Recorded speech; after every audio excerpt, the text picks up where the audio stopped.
शेखपुर, भूरखेड़ी, नगलिया, सुनहरी नगला, खम्बू नगला, पैरूका और माला सिंह खान के सभी जो सम्मानित हमारे बुजुर्ग और भाई यहाँ आए हैं, ये आपका बहुत बड़ा उपकार है।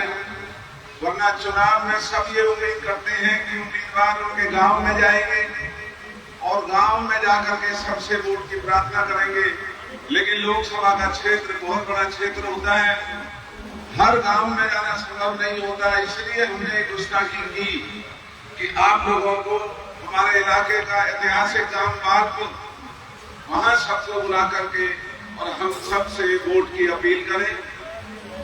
आज ये वोट की अपील हम इसलिए आपसे करना चाहते हैं क्योंकि बिना राजनीति के देश का भविष्य बनता नहीं। अगर अच्छे लोग राजनीति में होंगे तो वो लोगों की सुनवाई करेंगे, नौजवान बच्चों के भविष्य की चिंता करेंगे, इलाके की तरक्की की चिंता करेंगे।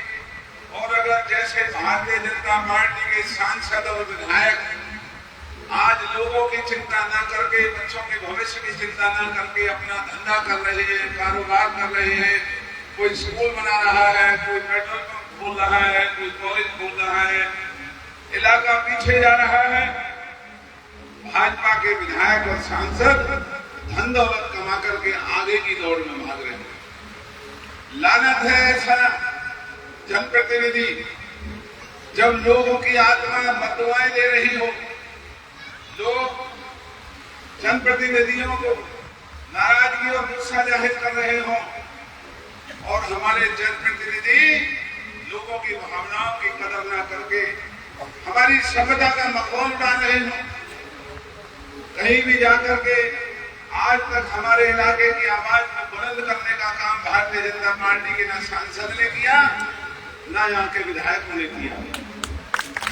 मैं आपसे निवेदन करना चाहता हूँ, याद करो आप हमारी सरकार के दिन मैं तो आपका विधायक भी नहीं था, आपने तो मेरे से मांग भी नहीं की थी कि इस इलाके की सड़कें इतनी खराब हैं, ये सड़कें बनाई जाए।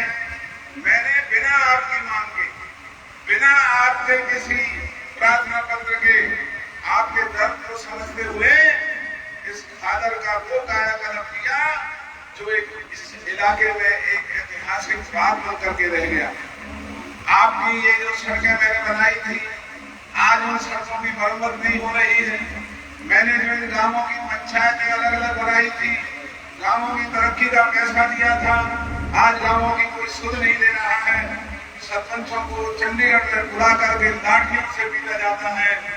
काम के लोगों के सामने सरपंच और चुने हुए प्रतिनिधियों को बेइज्जत किया जाता है। हमने ऐसा कभी नहीं किया।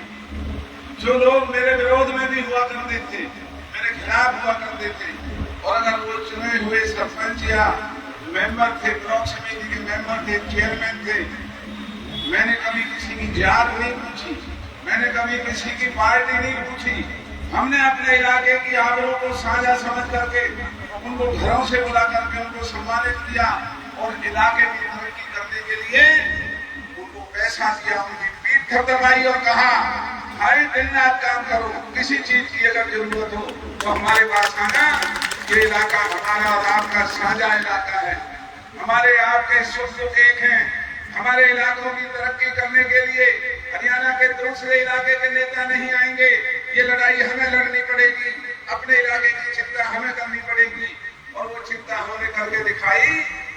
आज मैं ये दावे से कह सकता हूँ, अगर कोई हमारे से राजनीतिक तौर पर हमारा साथी भी नहीं, लेकिन उसके मन में हमारे लिए आदर होगा कि भाई कोई इंसान है जिसने इलाके का भला करने का काम किया।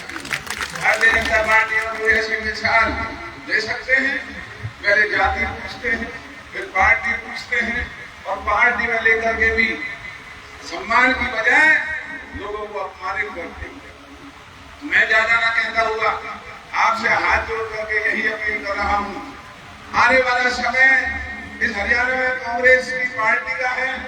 आप चौधरी महेंद्र प्रताप जी को यहाँ से सांसद बनाए। आने वाले दिनों में हमारा भी विधानसभा का चुनाव आने वाला है, विधानसभा में आप हमें अपना आशीर्वाद दें। मैं आपको इस बात का विश्वास दिलाता हूँ कि जो पिछले 10 साल गए हैं और आने वाले 22 सालों की कसर निकाल करके तमाम खादर इलाके को अगर हरियाणा का एक नंबर का इलाका नहीं बना करके दिखाया तो हमें आप अपने काम में लगा दें। इसलिए जो 25 तारीख को हो सकता है गर्मी बहुत रहे, आपने घरों से निकाल करके बुजुर्गों को, बहन बेटियों को, सबको ले जा करके ज्यादा से ज्यादा मतदान चौधरी महेंद्र प्रताप जी के हक में करना है। और बहुत जल्दी जो भाजपा के अच्छे दिन नहीं आए, हम दोनों आपको विश्वास दिलाते हैं।